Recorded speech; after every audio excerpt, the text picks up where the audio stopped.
Start first by uploading your file. So if you go to import, you can import any one of these forms. SIwave support IPC 2581, ODB++, EDB file, and other format. We prefer the first two because we have better control over them.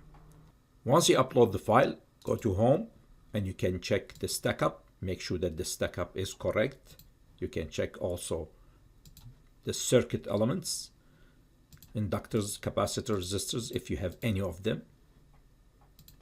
You can also check the pad stack, which are the definitions of the VS. Make sure that the definitions are correct. You can also check the layers, one layer at a time, if you want. You can check only the planes.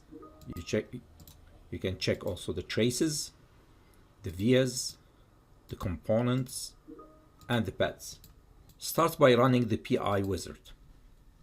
So what you need to do here is you need to select the lines you want to process, and you can assign them ports.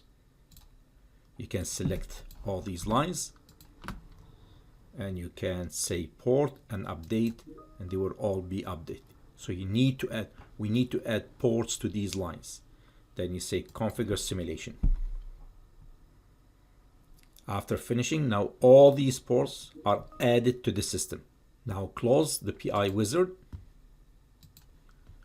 and before doing anything, draw geometry and select automatically draw region extents, and this will create a region extents that cover all your section.